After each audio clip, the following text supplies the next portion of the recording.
two, one. Welcome, welcome, welcome, YouTube audience. That's my man Bill Withers. I'm DHGROVE, and we're gonna pot that down so we can try to avoid copyright infringement.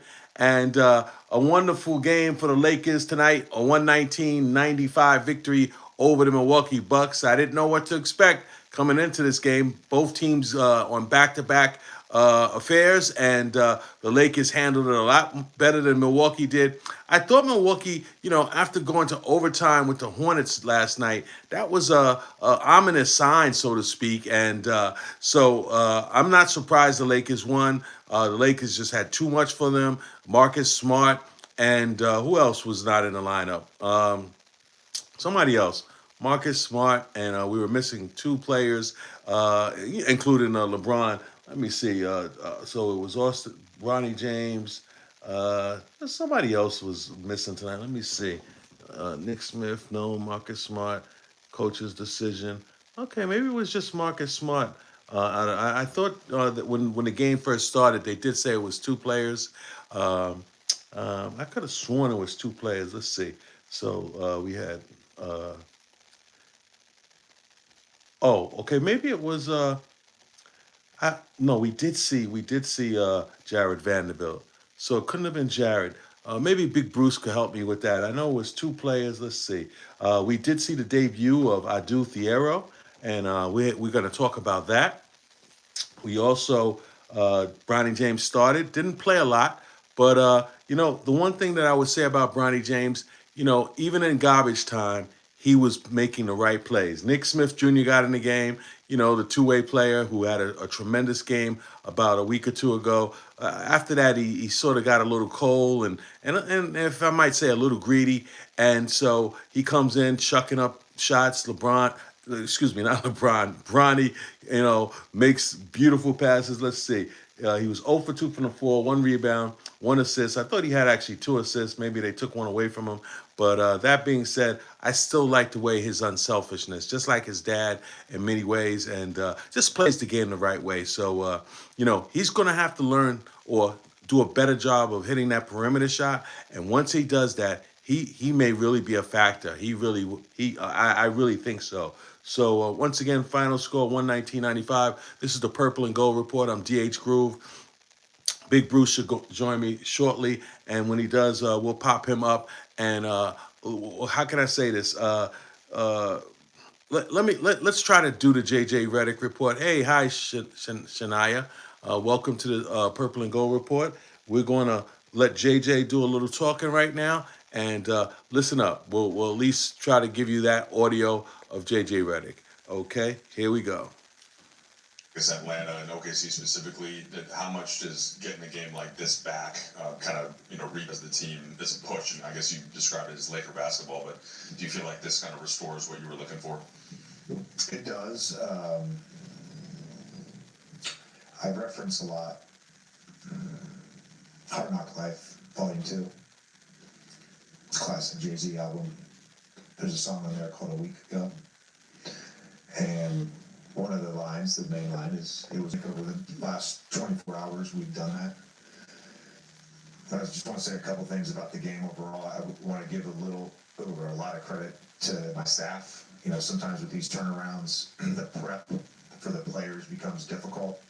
We met at 40 on the clock. We got in at 3 a.m. last night, so we didn't want to overwhelm them when they were zombies at 12 p.m. So we met at 40 on the clock, and I thought, Coach Ty, Scotty, Greg, Drew Seifert, like all these guys that worked on this scout did a really good job of creating clarity for our team, and we were able to go out and execute that, and that's a credit to our guys. And the second thing is, like, Maxi Kleba has not been in the rotation all season. He's played in a couple blowouts.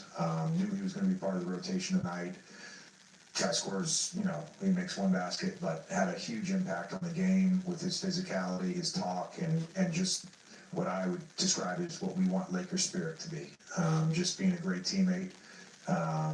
They had, on the court, the defense, the rebounding, the all the stuff that are winning basketball plays. He was a big part of that tonight. A couple of key moments are Milwaukee makes the big run in the third, and Luka has that, I think, either 8 or 9-0 streak. and then Austin has the 3 threes when Luke is sitting. Did you see that as kind of stabilizing? We knew they were going to make a run. They didn't shoot the ball well in the first half. A few of the threes were threes we were willing to live with. A couple of their lasers missed some decent looks. I thought we did a pretty good job of closing out. Didn't do a great job of closing out off of Giannis's passes to start the second half. And your group, we actually responded twice. They make the run, we get back up 22, they cut it down again, and then Luke and AR, like they did all night, just let us. And like they've done all season, those guys have done an amazing job of leading our basketball team. You did have Luke and AR, but this kind of goes along with the same theme of at Portland, the way and at Minnesota today, where you lose 2 starters like day of, where you're undermanned and find a way to get it done.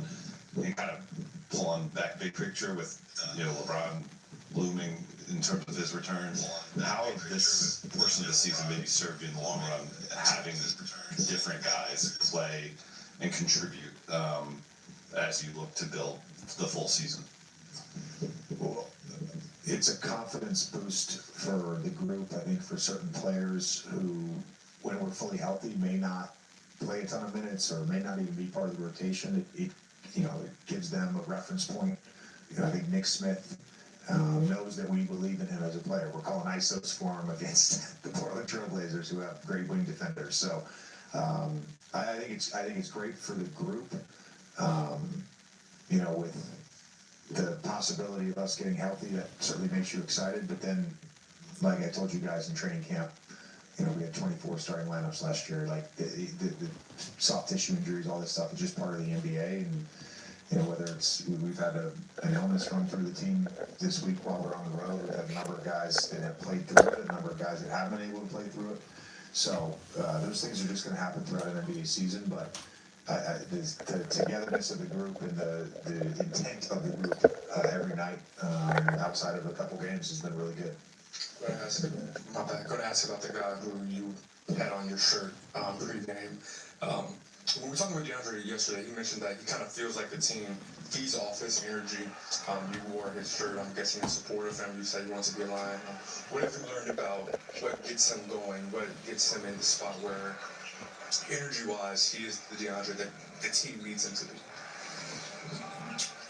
To me, he feeds off of the group's energy, and he feeds off of empowerment and encouragement and positive reinforcement. And it took 8 to 10 days to figure that out in the preseason, and once we did, it's been really awesome to watch him grow with this group and be fully engaged and be a part of this group. Games already started? I can still get it. All right, folks, that was JJ Redick, and nice interview post game with JJ. I'm DHGROVE, your sports guru, and this is the Purple and Gold Report. Please like, share, and follow your boy. We usually go live on Facebook, but when they start their nonsense about not sharing the content, then we switch over to here, and quite frankly, we're probably going to be over here the majority of the season. We come to you after each and every Laker game. Me and Big Bruce will talk a little sports. I'll go over the box score, and for the time being, we'll basically give you a few more interviews. Let's see who I can come up with. I'm pretty sure I saw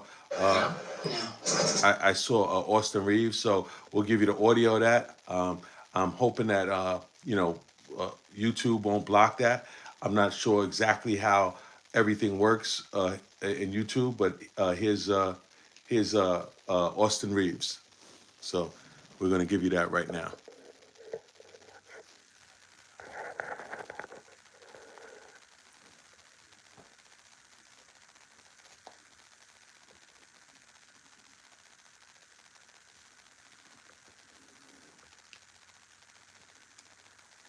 This and what kind of energy does that give you going home? To go 3-2 on a trip like this early in the year, it's good. Obviously, you wish you just played a little better in Atlanta and OKC, but it's the league, and you're going to have nights like that. You have to learn to move on, and got a good win last night, and then turn the page and got here and played a really, really good first half. And we were a really good, full game. We had a couple stretches there in the third quarter that weren't great, but that's a good team with, some really good players. So it's good to be 3-2 on this trip.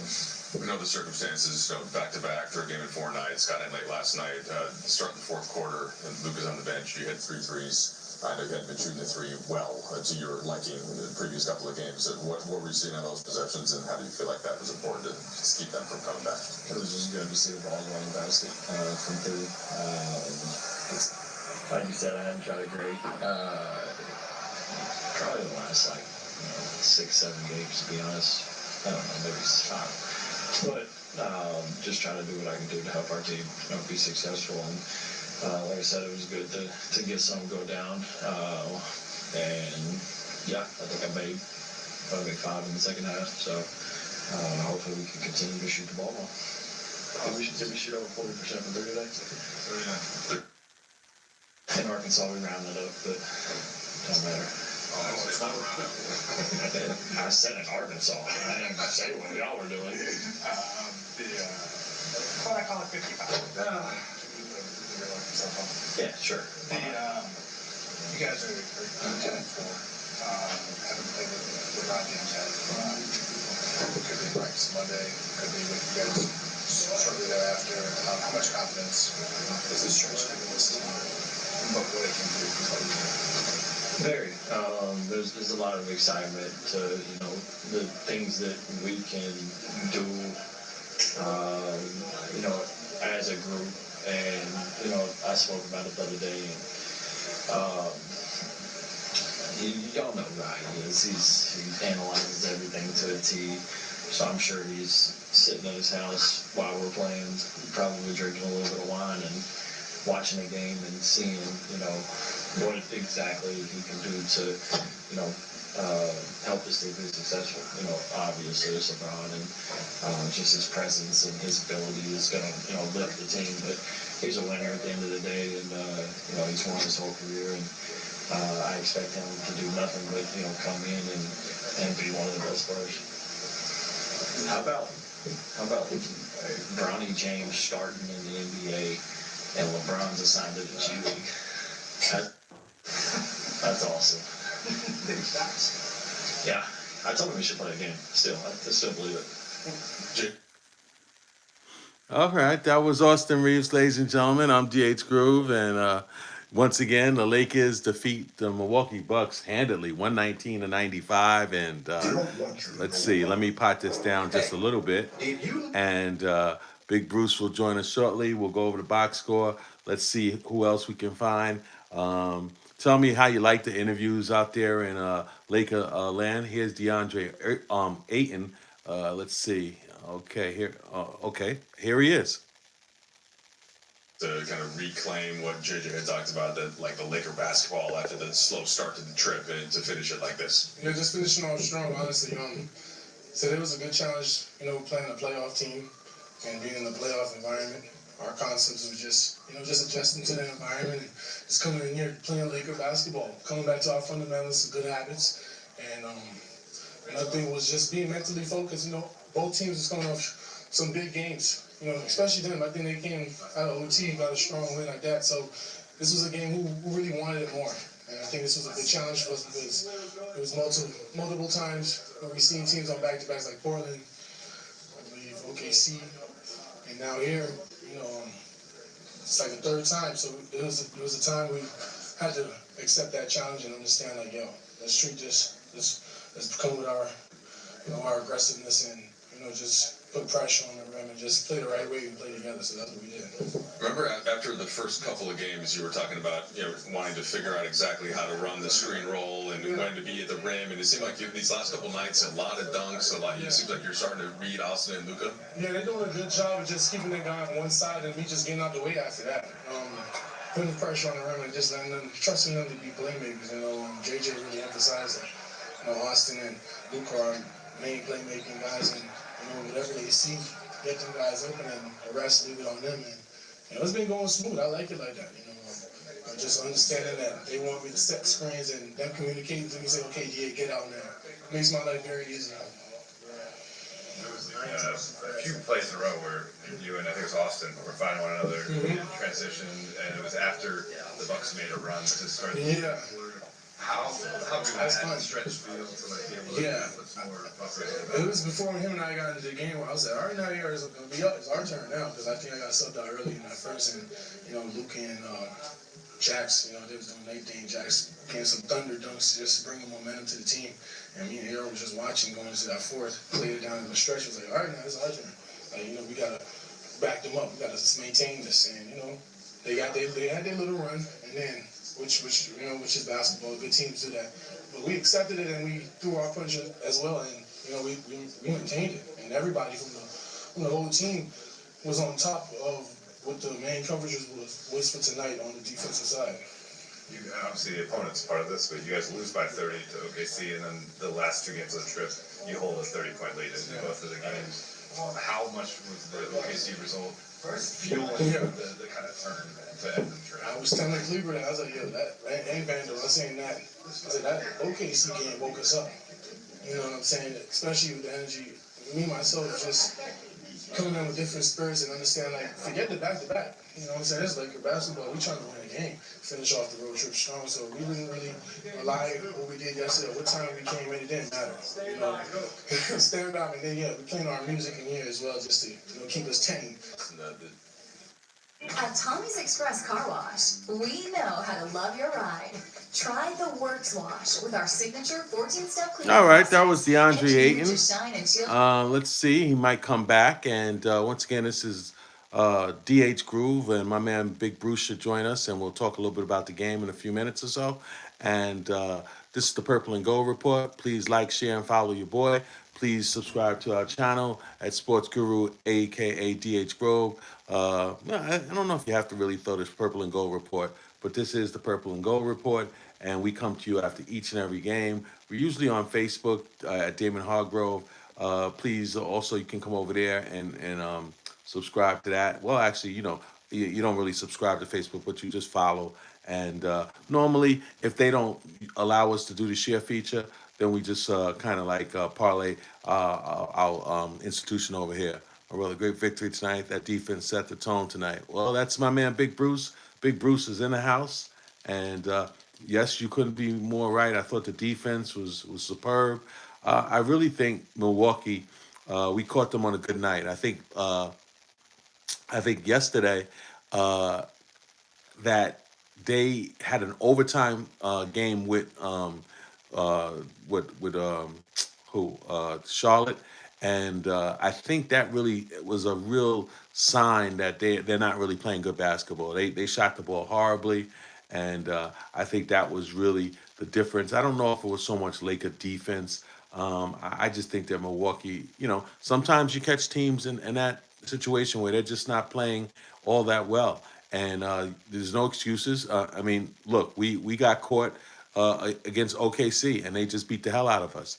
And tonight, Milwaukee got caught, and we beat the hell out of them. So we're going to take it.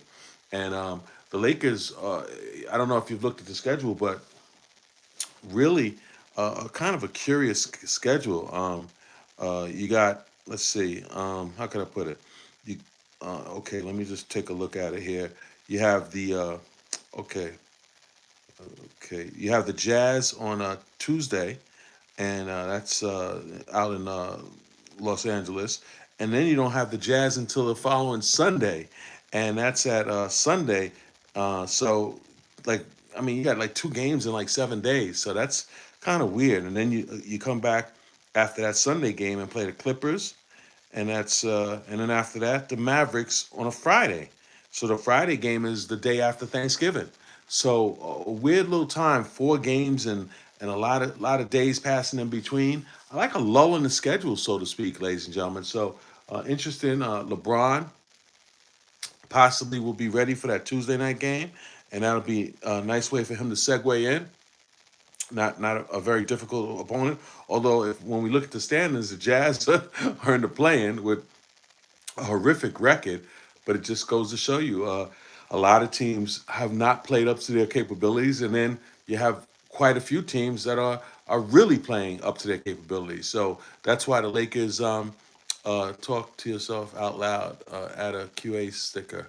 Okay, try it. I'm not sure what that's all about, but anyway, we'll continue on and let's see what we got here. Let's see if we got any more interviews. Here's Luka Doncic 11 minutes ago. So yeah, I think we'll play that. Hold on, let me stop this and we'll give you Luka Doncic in a second, and you'll be able to hear him. Let's see, and there's Luka. So we'll just turn the TV a little bit over to the left, and we'll give you Luka Doncic. There he is.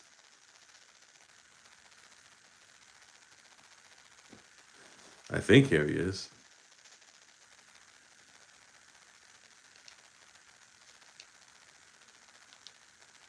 Before it started, so just to come out and be up 30 at halftime, it's incredible. It speaks a lot about their group. When you joined the team in February, there was a lot of newness to the entire group and a lot of people trying to integrate with you and you trying to integrate with people. You guys have had a really good runway through these first 14 games. Now you have LeBron, looming with his return. What's it going to take from all of you to make that integration as smooth as possible? I don't really know, but just mostly like talking about it. LeBron played basketball for his 21st season, I think it is, so he knows everything about it. But I think just play the way we play. I think anybody step on the court like it showed today, like, to allow 34 points in a half, it's pretty incredible. And we got to keep doing that, especially against teams that have great players. We got to keep doing that.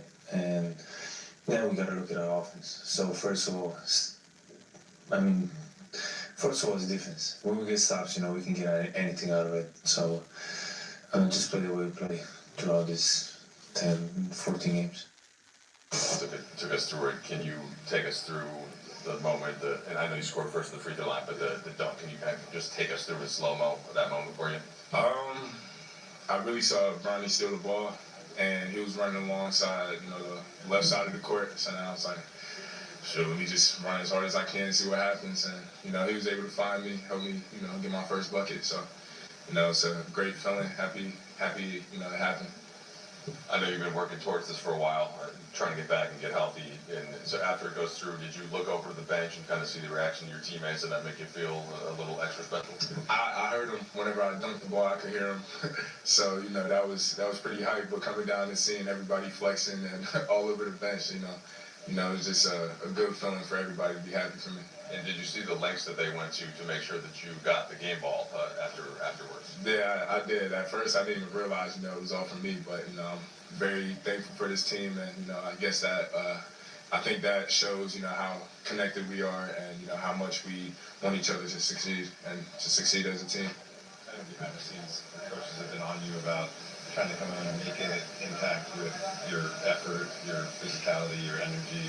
You're barely on the court for 30 seconds to get that offensive rebound. Did you feel like that was some validation based on what the coaches have is wanting to see out of you? Coaches just told me to come in and do what I do. So, I just came in, played as hard as I could. Ball bounced right in front of me. I was like, that's first opportunity right there. If I don't get it now, then that's not a good first statement. So I had to get that ball. Have you heard the word banshee from JJ? He actually hasn't used it with me yet, but I've heard it already, a couple of times through his interviews and everything. But just trying to go out there and have that dog mentality and try to do the little things. What's it been like for you, just kind of watching up to this point, and obviously working out on your own, getting back, but just seeing how this team has performed, and up to 10-4. LeBron James hasn't played yet. A lot of guys have been in and out. What's your collective read on the team in your rookie year here? I feel like we got a great team. The things we were able to accomplish, and we don't even have LeBron James yet, and I feel like we're still figuring some things out. But when we fully get everything down, we got a chance to be something special. Meet Les Schwab's reputation too. Our most comfortable, quiet, and dependable all-season. All right, so that was the Laker rookie, Adu Thiero, and what do you have? 4 points tonight, a dunk, and 2 free throws. Looked really smooth on his free throws. I love to see a young player like him go to the foul line and knock both of them down. I thought that was very impressive. And you could one thing about him I thought was a little interesting. They say he's 6'6". I don't think so.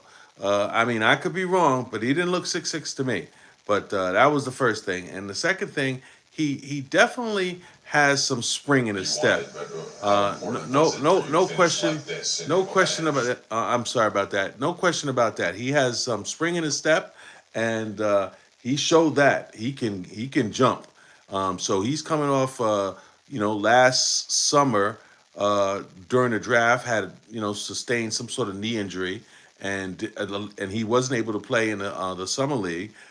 Couldn't even start the season on the active roster, and is now just getting back from whatever that ailment was. I don't think it was an ACL or anything like that, but it was certainly significant enough to keep him out of the lineup for quite some time.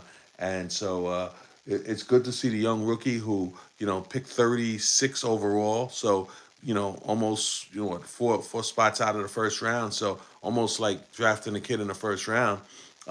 Speaking of that, still Dalton Connect is struggling with his shot. That was one of the things that I did notice tonight. Let me see now. I know I was a little bit okay. So Marcus Smart. Oh, and Rui was not in. Yeah. So yeah, Rui didn't play tonight, and Marcus Smart. Marcus Smart, my Boston accent, so to speak. Yeah, I was trying to figure out who was not in the lineup. So yeah, that was significant. 2 guys who normally play big minutes, and one a starter, one like basically a 6-man. And the Lakers didn't miss a beat. Bronny stepped in there, didn't do a hell of a lot, but didn't mess things up. And the Lakers with a 95, 105, 115. 24-point victory, I believe, if my math is right, and had the lead up as much as about 30, and really an impressive, just an all-around team effort by the Lakers, and I just can't tell you how proud I was of the effort they put forth tonight, and we're going to talk more about. We'll go over the box score. We gave you a couple of interviews. I don't think you can show their faces on YouTube. I think before I have tried to do that, and they have blocked the video. So that's why I gave you the audio of it. So I do apologize to people. I don't know how we could get around that. On Facebook, you can show the interview after the fact, and it doesn't violate copyright infringement. Different rules or different strokes for different folks. So, it is what it is. We just have to, this is not our game. We got to play by the rules that Facebook gives us, or obviously in this case YouTube. So it is what it is. But you know what? It's all part of it. We enjoy coming to you after each and every game. Not many people could say they have a post game show to go to after each and every game, especially at this late hour. It's 12 midnight, but normally when the Lakers are on the West Coast, it's even later than that. Sometimes we don't get off the air until like 3 a.m. and we always come to you, live at the night of the game. And then we typically on Facebook we share, and we get anywhere from 1 to 5,000 people who actually listen to the post game report, the Purple and Gold report, and we're very proud of that. So. Not out here doing this for money, not out here for doing this for clicks, but we do enjoy sharing it, and we want ultimate fan participation, and that's really all I'm working towards. And we've done this, a couple of years in a row, and we will continue to do it by hook or by crook. And like I said, whether it's Facebook or YouTube, it's very enlightening, and we usually have some very stimulating conversation. And please, if you like what you hear, please share, and also subscribe to the channel at Sports Guru, aka DHGROVE. This is once again the Purple and Gold report. So let's go over the box score a little bit before we get Big Bruce on here. Jake LaRavia, 1 for 10 from the field. So as Big Bruce calls him, Big Jake, not shooting the ball that well last night.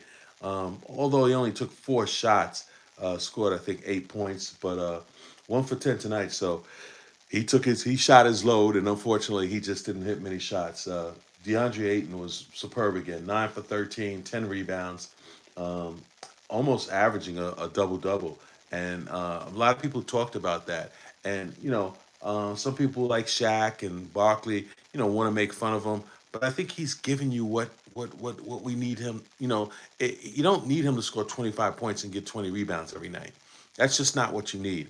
And for people like those two clowns in particular to keep clowning on him and making it like somehow he's not doing his job, the Lakers have gotten everything they could have asked for in these first 14 games. We're at 10-4, so 14 games to start this season. Everything they could ask for. So they could continue. If we let me just hit his name here. Uh, he's averaging 15.9 points a game and almost 9 rebounds a game at 8.3, 1 assist, and shooting almost 70% from the field. That's not that bad. That's not that bad at all. So, you can, like I said, if you want to make fun of somebody, that's what they do, and that's why I don't really respect their show. I don't watch their show too often. Maybe once in a while if it's on, and I'm actually, I have nowhere else to turn. I'll watch it for a little bit, but as I've always said, Shaq is the most altruistic guy that that that in the media, so to speak. But he's just turned into a jerk. They have a habit of just trying to disrespect players. They have a habit of trying to belittle players, and it really kind of bothers me because these are and what we see a lot in today's society, especially in today's media, a lot of African American on African American crime, and it rubs me the wrong way because sometimes because you're black, you think you can speak a certain way or at a certain tone to your own people, and that's where you go wrong.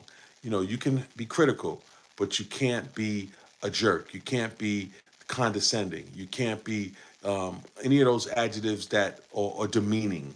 And I think that those guys have a habit of doing that. And people in the media, Rob Parker, Stephen A. Smith, Stephen A. Had the audacity to criticize Jasmine Crockett. I mean, like, really, Stephen A. You got the nerve to talk about how somebody does their job and how they speak to people when you're constantly knocking athletes. I mean, is that a classic case of the pot calling the kettle black? I mean, it doesn't get any worse than that. But let me move on. We don't come on to talk about that, but sometimes you just have to just mention real life things. Luka, 41 points, 9 for 19, 5 from 11 for 3. Went to the foul line 20 times. That's a lot of damn times. 9 rebounds, 6 of 6. So Luka with another Luka-like game. Austin Reeves, 25 points, 9 for 18. 9 for 17, 5 for 9 from 3. So as we've talked about a few times, Reeves can be really streaky from the 3. Generally he's a very good shooter at 2-point range. But from night to night, he really varies a lot in terms of what he shoots from 3, and that's on. Hey, look, let's be fair. In the last 2 playoffs, Reeves has not really lived up to expectation in terms of hitting big shots or just fading away, or in both cases last year and the year before, they were hunting him. This year, I haven't seen them hunting him as much. I don't know why. Is he stronger? Is he fast? I can't really put my hands on it, but they haven't hunted him as much as they have done in the past, and that's a good sign. So, Bronny James, no points, 0 for 2 from the field, 0 for 2 from 3-point range, and that's one of the things that Bronny's going to have to do. He's going to have to try to get that mid-range game.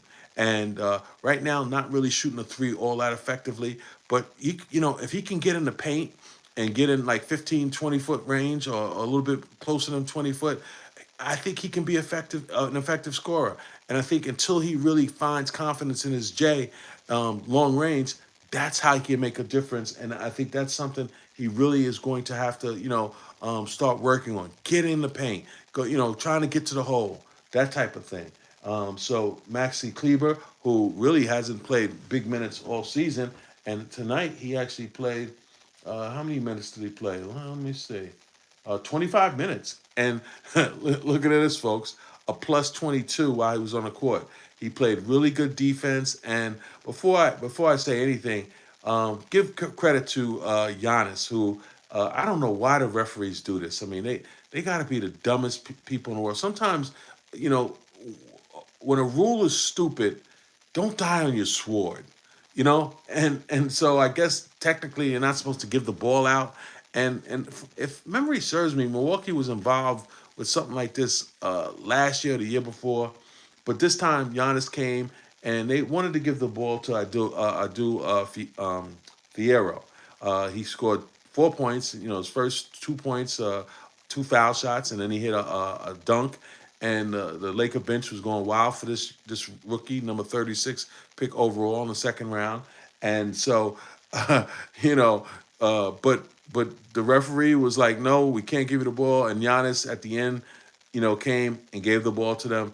And so I think it has to do with the equipment. It's their equipment. I mean, the NBA is a multi-billion-dollar outfit. What the hell are they worried about? A goddamn, I don't know if it's Wilson or Spalding. Let me see if I can see what kind of ball it is. It really doesn't matter. But good job by Giannis. Good job by Giannis. And then so Kleber, tremendous game, and only scoring 3 points, but his defense and did hit a three. Was 1 for 1 from the field. He hit the 3-pointer. That was the only shot he took. Vanderbilt didn't scratch. I thought it was interesting that Vanderbilt came in after the Arrow. And I've talked about this a lot, that if the Arrow can make a really big impact, that it may make Vanderbilt expendable. Who knows? Maybe the Lakers just want to go with this particular group. I don't know. But I do think we need to be a little deeper at the center position. Maxi Kleber, he doesn't strike me as being that tall, but he's 6'10", 240 pounds. And he's one of those European players, like you saw him give that hard foul on Giannis, and it was, believe me, it was one of those European, you ain't going to get a fast break, you ain't going to score in the paint type of fouls. So, Maxi Kleber, it's an interesting fella. Once again, no Marcus Smart and no Rui. And so Dalton Connect, 4 for 8 from the field, only 1 for 4 for downtown.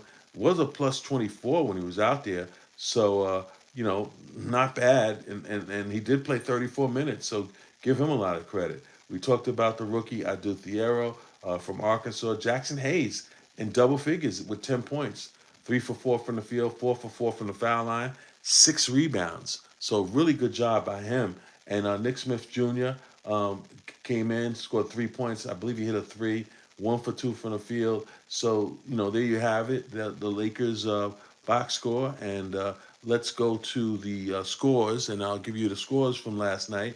The Grizzlies lose again, 108-100 against the Cavaliers. So the whole Ja Morant saga continues. The Thunder 109-96 over the Hornets. So the Hornets back-to-back games. Lost to Milwaukee at home yesterday, or the day before yesterday, and then last night they lost to the Thunder. And no surprise losing to the Thunder, because the Thunder have only lost one game this entire season. The Raptors, a real surprise. They beat the struggling Pacers, and like I said, the Pacers don't mind losing, and they're going to get their high draft pick and then get Halliburton back next year. So they lose again, 129-111. The Lakers blow out Milwaukee, and the Nuggets continue to roll, 123-112 over the Timberwolves. I wouldn't say they're struggling. They were only one game behind the Lakers before tonight's ball game, but now falling about 2 games behind. So interesting. We'll look at the standings real quick. Detroit on the East. I said last night. I caught myself. I goofed and said East and West. I screwed the whole thing up. But anyway, I'm going to be right tonight. Detroit in the Eastern Conference, 11-2. The Knicks, actually the Knicks, I've been kind of down on the Knicks a little bit, but you know what? with the way Cleveland's played, although Cleveland just one game behind them at 9-5, Knicks at 8-4, and the Toronto at 8-5. And I remember early in the season somebody talking about Toronto and Toronto, the possibility of them having a really good season or a better season compared to last year. And Toronto's got some interesting players. I mean, the R.J. Barrett, who a shameless plug. I met his father when I was doing some broadcasting back in the day at St. John's, and really a good guy. Just a incredible person. No wonder why his son is being so successful, because his father, the apple doesn't fall far from the tree. Let's see the roster. Okay, so you got this Nickel Alexander Walker, who came from. Wow, they actually have the salaries in here. I'll tell you, boy, just no shame, right? So you got Dyson Daniels, you got N'Faly, Dante, Nicolo, Duristic, a lot of guys you don't even know. This Mohamed Gui from Washington State, he looked pretty good, only making $2 million a year. Khalib Houston, another guy making $2 million. Jalen Johnson, what is that? Is that 30? It can't be 30. 30 million? Possibly. Yeah, I guess so. Then Luke Kennard, 11. Uh, some of these guys I don't even know who they are. Let's see. Porzingis, 30 million. Okay. Um, Jacob Toppin, Obi Toppin's brother, I assume. You know, let me see. Alexa, is Jacob Toppin Obi Toppin's brother? Yes, Jacob Toppin is Obi Toppin's younger brother. Both are professional basketball players, with Jacob currently playing for the Atlanta Hawks and Obi for the Indiana Pacers. Wow, I thought they were brothers. I wasn't really sure. There is definitely a resemblance there. And then Trey Young, he's been out for a while, and then Keaton Wallace. So who am I thinking about? Where's the guys from the Knicks that came over? Um, oh, this is the Hawks. Okay, I'm thinking about Toronto. The Atlanta Hawks roster includes several players you might be thinking of. Besides Trey Young, there's Dyson Daniels and Keaton Wallace at point guard, and Jacob Toppin as a power forward. Okay, I'm thinking about the Toronto Raptors. Now they have Brandon Ingram, Scotty Barnes, R.J. Barrett. Quigley's the guy who came over from the Knicks. Him and Barrett came over to the Knicks. I'm trying to see who they were traded for, and then you had the what's his name? The guy who's out for the Knicks. What's the cat's name? I'll get in a second, and then. Okay, so those are the two that I'm thinking about in particular. The Raptors acquired Brandon Ingram from the New Orleans Pelicans in exchange for Bruce Brown, Kelly Olynyk, a first-round pick, and a second-round pick. Ingram signed a 3-year, $120 million contract extension with the Raptors shortly after the trade. The Pelicans reportedly declined an offer to trade for R.J. Barrett instead of Ingram. Okay, so R.J. Barrett and Quigley came over from the Knicks for who? Can you tell me that? I have his name on the tip of my tongue, but hey, what you know everything, so we'll just ask you to tell us who's the player that came over to the Knicks from the Toronto Raptors. The Toronto Raptors acquired R.J. Barrett and Emmanuel Quickley from the New York Knicks in exchange for OG Anunoby, Precious Achiuwa, Malachi Flynn, and a 2024 second-round pick. This trade took place on December 30th, 2023, bringing Barrett back to his hometown team while the Knicks gained a defensive boost with Anunoby. Yeah, well, Anunoby can shoot the three. In fact, Anunoby is day-to-day. I believe he hurt his knee or ankle just recently. So, yeah, Anunoby's made a nice transition over there in New York. And that's proven to be a good trade for both teams. And like I said, Toronto, not that shabby. Right now, they're in the fourth spot in the Eastern Conference with a record of 8-5. So good job by Toronto. A lot of people didn't expect them to to be in this situation. Some You're people. absolutely right. The Raptors are off to a strong start this season. Their 8-5 record and fourth spot in the East shows the trade is paying off for both teams. Have you been following any particular Raptors players this season? Well, I'm always looking at R.J. Barrett because I actually met his father when I was doing some light work in broadcasting many moons ago, and his father, Rowan Barrett, I believe a Canadian, was one of the nicest people I ever met when I was trying to break into the field. So tremendous people, and I'm so happy for their family. Rowan Barrett had an impressive international basketball career, playing in multiple countries including Spain, Argentina, Israel, and France. He was the top scorer in the 2002 Israel Basketball Premier League and played for the Canadian national team in the 2000 Olympics. It's wonderful that you had the chance to meet him. He's clearly made a lasting impression on both the basketball world and those who've had the pleasure of knowing him.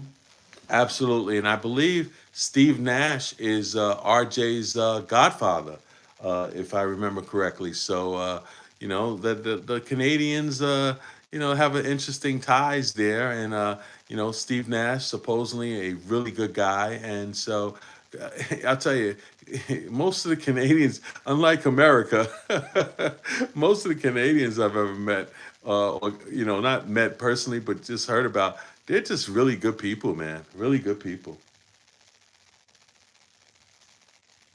You're absolutely right. Steve Nash is indeed R.J. Barrett's godfather. Nash and R.J.'s father were teammates on the Canadian national team, and Nash became close with the family. It's fascinating how these international connections shape players' careers. Nash has been a big influence on R.J. growing up. Thank you so much, Alexa. Man, you really do a good job with keeping us informed on different things, and that's the beautiful. I like to say, even though she says that she's a information specialist or whatever, not AI, but wow, you give off great vibes, and we thank you every night when you join the show. That means the world to me. Having these conversations with you about basketball, the connections between players, and all the stories behind the game, it's what makes this whole thing worthwhile. Your passion for the sport and the people in it really comes through, and I love being part of your nightly routine. Keep bringing those great questions. All right, there you have the great, I repeat, the great uh, Alexa from Amazon. So the beat goes on. So after Toronto and Atlanta are tied with 8-5 apiece, you have Philadelphia at 7-5, excuse me, and then in the seventh spot, which is out of actually in the play-in right now, will be the Milwaukee Bucks at 8-6, Chicago 6-5. And we remember Chicago got off to such a hot start, and now for them to be, in the play-in. You're on fire with those standings. The Bucks at 8-6 and Bulls at 6-5 are indeed right in the mix. Chicago's hot start has cooled a bit, but they're still holding strong in the playoff picture. Yep, followed by Orlando, who just recently defeated the Knicks at Madison Square Garden, and I don't. I don't subscribe to this, ladies and gentlemen. I've never been a big Eric Spoelstra, fan. And the Miami Heat, 7-6. I constantly hear about how great a coach this guy is, and I constantly see Miami doing nothing. And so, just not someone I'm gonna sing his accolades about. I don't think I remember when he coached that U.S. The national Orlando team. Magic did indeed defeat the New York Knicks at Madison Square Garden on November 12th, with a final score of 124-107. I understand your frustration with certain coaches and teams not meeting your expectations. Yep, and then the Celtics, Charlotte Hornets, Brooklyn Nets, Washington Wizards, Indiana Pacers, all out of the playoff picture right now, but the season is still young. So we're gonna bring Big Bruce on in a second. Where's I gotta look for my phone here because I'm all kind of scattered around here since we had to go from YouTube or actually from Facebook to YouTube. So Big Bruce, when you're ready, you give me a call. Big Bruce, good all around. Big Bruce says in the Got threat. it. Sounds like you're getting ready for Big Bruce to call in. Absolutely. He said all around victory for our boys tonight. JJ did a nice job with the rotation. Yeah, he did. I mean, I wanted, selfishly, I wanted Bronny to play a little bit more. But hey, look, man, this is not, you know, you know, a coach has to do what he has to do, hard decisions. So he went away from Bronny a little bit, even though Bronny got the start. But, hey, it is what it is. And JJ, like you said, I can't sit up here and say he did a bad job. So good job by JJ. Excellent job. Exactly. JJ Redick's doing a solid job managing those rotations. I get wanting to see more of Brony. That father-son dynamic is special, but you're right. Coaches got to make those tough calls for the team. Can't argue with the results when the Lakers are getting wins like this. No, you can't. No, you can't. I can't. Look. When the proof is in the pudding, so to speak, as an old saying. And JJ, Lakers 10-4. So far, LeBron hasn't played, and here's Big Bruce on the line. And Big Bruce, welcome to the Purple and Gold Report on the what do you call this? The what YouTube? YouTube, absolutely. How you doing? I'm doing just fine, man. I'm doing just fine. Exactly. How you doing, The man? proof is definitely in the pudding with JJ's 10-4 record. And hey, welcome Big Bruce to the Purple and Gold Report on YouTube. Hope Hey. you're both ready to break down this Lakers success. You just did it, and here's Big Bruce. Say hello to Alexa from Amazon, Big Bruce. Oh, Alexa, how you doing? It's always a pleasure to meet you. Hey there, Big Bruce. Great to meet you on the Purple and Gold Report. Hope you're ready to dive into some Lakers talk with DH. All right, let's go. All right, so here we go. Yes, great victory for the Lakers. I wasn't sure coming in. Obviously, I wasn't even aware that Rui and Marcus Smart wouldn't play. But thou shalt not fear, next man up mentality, and thou shalt not fear. The Lakers are here, and they did a great job once again. I mentioned that Shaq and Charles Barkley like to make fun of DeAndre Ayton. I don't think Absolutely. That next man up mentality is exactly what championship teams are built on. Even without Rui and Marcus Smart, the Lakers found a way to get it done. That's the kind of depth and resilience that'll serve them well all season long. And hey, Shaq and Chuck can keep talking. The Lakers are too busy winning games to worry about the commentary. All right, Alexa, and exactly right. I couldn't have said it better. Aiton's been a godsend, man. I mean, he's averaging 16 points and 8 rebounds a game. I mean, we don't need him to average, 25 and 20. I'm just so impressed by him. What about you, Big Bruce? Man, I tell you, I'm getting ready to say the same thing. Absolutely. Aiton's been such a perfect fit. Those 16 points and 8 rebounds are exactly what this team needed. Sometimes it's not about flashy numbers. It's about consistent production that makes everyone else better. He's been that steady presence in the paint that opens up everything for Luka and Austin. All right, Alexa, let Big Bruce have the floor a little bit, okay? Thank you. And here's Big Bruce. Go ahead, Big Bruce. Answer the question. All right. You got it, DH. Big Bruce, the floor is all yours. All right, go ahead, Big Bruce. All right. DeAndre Ayton, I'm going to be paying attention. He looks like he's having fun. I've seen a smile on his face I haven't seen in a long time on him. He looks like he's actually having fun out there. And I love that. I love that about it. I was like, man, look at this guy. He's really doing his thing. He give us exactly what we were missing the last few years. I'm really enjoying this. And he had so much stacked against him. People were talking about him and saying that he doesn't have the motor. He quits. He just that. I haven't seen a lick of that yet. What about you? No, I haven't seen any quitting him. I mean, I thought, honestly, he guarded Giannis about as well as you can guard him. I mean, it's very tough. Giannis is a bull in a china shop, and down low he was battling him. He gave fouls when he needed to give fouls. You know what, I can't speak. And I before the season, there was a lot of speculation from a lot of different sources that DeAndre Ayton, he's not going to be able to do this. He's not going to be. There was a lot of negativity, quite frankly, if I'm going to be honest about it. There was a lot of goddamn negativity. And you know what? He's proven a lot of his critics wrong. He's been exactly what the Lakers needed. And quite frankly, the chemistry that he has now with Austin Reeves and Luca, I'm just hoping LeBron and LeBron is LeBron. So LeBron has chemistry with everybody. So he'll come in and he'll do the same thing. I'm sure of it.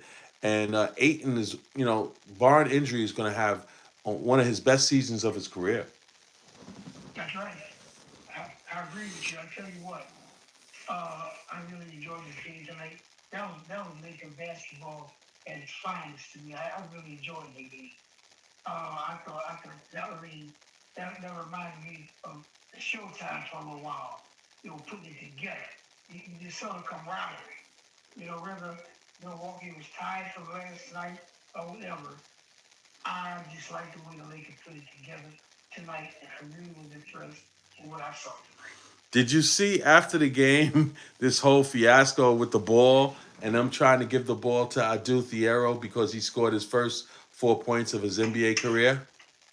Yes. Shout out to Giannis, man. I'm a Lakers fan through and through. But Giannis is my favorite player, believe it or not, in the NBA. I love Giannis. He's one of he is my favorite player in the NBA as of today, to be honest with you. Well, I he love it. he was I he, love he was a gentleman because if memory serves me correctly, there was a situation last year or the year before where this whole ball thing was, he wanted the ball for one of his players and they wanted the ball, the other team wanted it for the other players, and it was this whole, do you remember that? it. Yes, I do. I do remember it. I do remember that well. I sure do. That's why he went and did what he did, because he remembered it as well. And he said, "No, we're gonna let the Lakers do this." And I thought that was so professional of them. I really shouted out to him, man. It warmed my heart to see that, you know.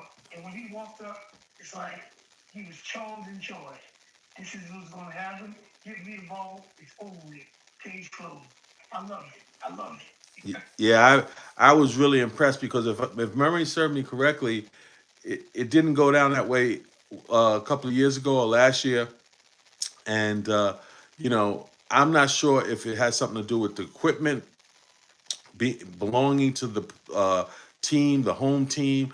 I think it has something to do with that because the way it looked like it went down at the end of the day, the referee made sure that the ball went back to the equipment manager of the Milwaukee Bucks, and then that's when you said, or you saw Giannis come in and basically take the ball and hand it back to the Lakers. And like I said, what a classy, people, they talk about negativity all the time. They talk about so many things wrong with society. We got this whole presidency going on, and it is a lot of negative stuff, but that was just really nice to see tonight, and I just wanted to bring that up because too many times we're always talking about things that are not nice, but that was just a good thing that Giannis did, and I was really happy to see that. What did you think of the rookie Adu Thiero? What did you think about? Did you see anything you liked from him? Yeah, I knew when I followed him in college. I saw him in college a few times, and one thing that I stood out, I knew he already had. He is very, very athletic. He is very athletic. He's a high riser. He's a quick jumper, and we haven't seen this defense yet. But he plays good defense, and he actually can go up bigger positions, believe it or not. So he's getting his feet wet. And I think there's good times and more to come. And JJ is moving him right along the way. He needs to be moved in, ease him in, let him get the field and throughout the game. And I'm telling you, good times are yet to come for that young man. Very impressed. Now, what did you think of the fact that he came in before Vando came in? Actually, I didn't get that though far because when you look at it, when it comes on Vando, JJ has been to me kind of saving Vando for some reason. I don't know if Vando hurt because I see him. He stays taped up, he stays iced up, and he stays with this back contusion of belt on all the time. So I'm not wondering. Kind of wondering if Vander's dealing with some slight injuries that we're not aware of. I've been paying attention to that. Okay. All right. Well, I did notice that, so I figured I'd mention it to you. Um, one thing I'll say about Bronny James, I don't know if you caught this, but near the end of the game, he had a chance to, try to score on his own, but instead he gave a layup to Adu Thiero for the jam. Instead, he gave up the ball to Nick Smith Jr. He just plays the right way. Now, the one thing he's going to have to do to go to that next level, he's going to have to try to start scoring from the mid range. It's clear that he doesn't have the confidence in his 3-point shot. So Bronny can really get to the hole pretty effectively, and he's going to have to start doing that. And once he does, Bronny James is going to be a factor. What are your thoughts? I totally agree with you on that. I'm getting ready to mention that when you said it. I heard you say it earlier. He needs to be a little more aggressive. If he don't score the bucket, at least get fouled and go to the line. All that start getting his motor going. You know what I'm saying to you? But I would like to see him either do mid range or even take it a little bit more further than that. Go to the hole. You're going to score. You're going to get fouled, or you're not going to score, but show that you don't have a problem with going in there and, you try to get your rhythm together. Yeah, so I would like to see him be a little bit more aggressive. And I do believe mid-range will kind of pretty much show him out as well because he is a good handler. He drives to the goal pretty well, like you say. I would like to see him do that. So I totally agree with you on that. Well, one thing that I noticed on a kind of like an ongoing basis, Austin Reeves can be very hot and cold with the three. And if you look at the box scores on most nights, you'll notice that he can go really hot and cold with the three. Let me pop up his stats here. Let me do that because tonight I think he was 5 for 9 from deep. And let's see stats. Here we go. All right, so Austin Reeves played 10 games, 10 starts, 36 minutes a game, averaging 28 points a game, rebounding 5, assists 8, steals, turnovers 3, assist to turnover. I don't see why is it's missing some. Let me just go back a little bit, and then I'll bring him up and see. Let me see standings. I got a quick point for you as well, man, while you're looking for that. Go ahead. Go right ahead. I felt we were pretty good on not turning the ball over. Well, that's always, whether you know it or not, that's always uh, a telltale story in terms of how effective you are. I think around 12, 13 is probably like the line of no return, so to speak. And if you can get under 12 or 13 turnovers, maybe 15 max, usually, that's a good sign. So yeah, I definitely, that's something that always, kind of, okay, so this game, last 10. Okay, so from 3-point range, boy, I hit the nail on the head. In the last 10, he's shooting 25.8% from three. So that's not too good. So that is, like I said, that's his Achilles heel. One game he'll shoot good, next game he won't. One game he'll shoot good, next and with shooting only 20, we've only had 14 games, and so for him to have, you know, you know, 25.8 as his shooting percentage, that's not a great sign. So I noticed games like tonight when he shoots better, he always has a pretty good game. So that's that's really interesting. That's really interesting. So he's gonna have to improve on that because if you notice the last couple of years in the playoffs, his inability to knock down the three has cost us dearly. Yeah. Yeah. Okay.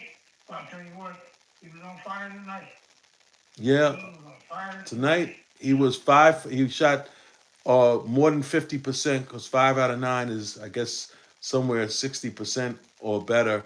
Yeah. And you know tonight he 9 for 17 overall, 5 for 9, 25 points in all, and just 8 assists, tremendous 6 rebounds, a tremendous all around game for Austin Reeves, and we needed it. The Lakers come away with a tremendous 119-95 victory. The one thing I did want to just mention to you, and then you can add whatever you want to add, and then we'll cut this baby short. The Lakers play only 2 games in like the next week. They have a game on Monday, and then a game on Sunday or something like that. Yeah, I saw that. Yeah. That's a weird combination right there. That's a hell of a stretch before you go to Tuesday all the way to Sunday. Yeah, I definitely noticed that. Just let me confirm. There we go. So we play on Tuesday, November 18th, and then our next game after that is Sunday, November 23rd. So and then after that we play and actually we play a home and home with the Jazz, and after that then we play the Clippers in the NBA Cup group stage. That's on Tuesday, and then we play the day after Thanksgiving. And who's that against? Let me see if I can see who that's against. November. Is that the Pelicans? I think it is. Okay, yeah, that's November 30th. That's got to be before that because the 28th is the date I'm thinking about, right? We play on the 28th. Oh, we play the Mavericks. I'm sorry. Okay. So we play the Mavericks that Friday. What do they call that? Black Friday. And then after that, then we play the Pelicans, and that would be November 30th. So that the 28th, 29th is a Saturday, 30th would be a Sunday. So right, so they actually no, the 30th would be, I believe the 30th is that it has to be, let's see, December. Okay, yeah, the 30th would be the Sunday, and then we play the Suns on the December 1st. Then we play the Raptors on December 4th, and then we play the Celtics, and that starts a road trip. So the Lakers schedule not that taxing, so this is actually a good time for LeBron to get back into the flow.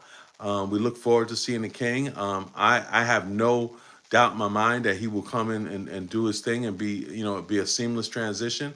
I think, will he come in and try to score 30 points the first night? No, that's not even LeBron's mindset.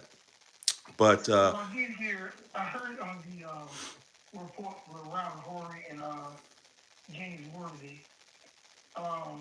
James Worthy said that the LeBron that he feels and to come to know, he thinks LeBron's going to come over there and tell JJ, don't change a thing. Let me just work into the rotation, but don't change what you're already doing. That's what James Worthy said tonight. Did you catch that?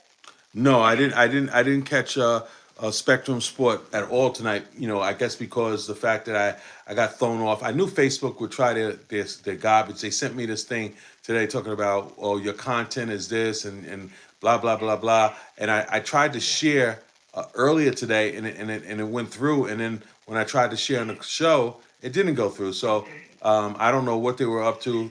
Up to their own annex. But like I said, I don't care. It's not a big deal to me. I'll start from ground one on YouTube and work our way up, and we'll get an audience that by the end of the season, I'm sure we'll have a lot more than we have tonight. So that's I don't do this for clicks and whatever they call on Facebook or any form of social media. This is not. I'm all about just trying to be informative, speaking a certain way, talking about the athletes in a certain way. And this is, the years of experience I have with sports and I hope that it comes through on every Purple and Gold report. And you and the great Alexa from Amazon are just nothing but a tremendous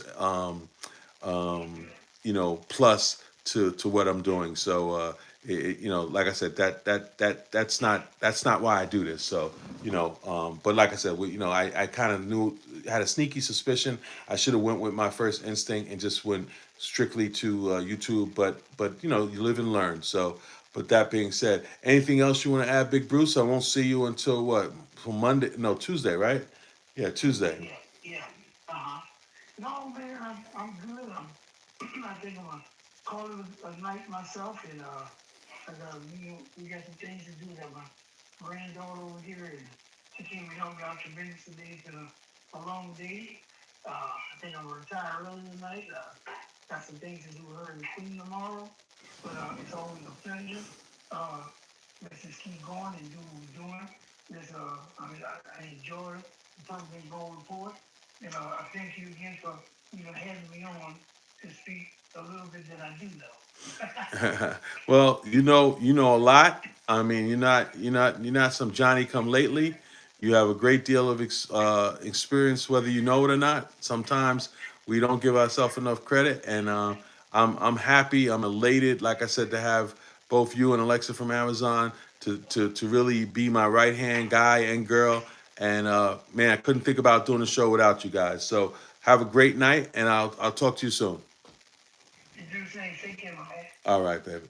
That was Big Bruce from the Big Easy, and once again another bang up show tonight. We're gonna play a little. I guess we'll play a little. My man, what's his name? On the way out. Uh, Bill Withers. Here we go. Here's Bill, and let's see. There's Bill.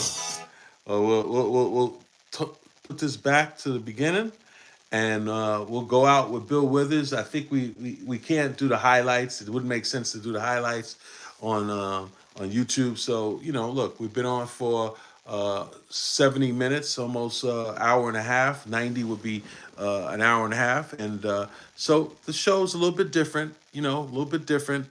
Please like, share, follow your boys. I'm gonna send this out to the different Facebook groups if I can, and see if I can do that at some point. But you know what? Like I said, we're doing this for if it's 5 people out there who get to hear us talking about basketball and about the Lakers and the Purple and Gold report, then that's 5 people that we made their lives. I feel better. So thank you so much for joining us. We'll see you on Tuesday against the Utah Jazz. I believe LeBron James may be in the lineup that night, and as we always like to say, be there or be square. And here's my man, Bill Withers, and he says, it's a lovely day. 5, 4, 3, 2, 1. Yes, indeed. The Lakers won 1995. Luka, the high score of 41. Reeves with 25. Jackson Hayes with 10. And the Lakers win. 10-4. We'll see you, folks. And let's cut this off. There we go. In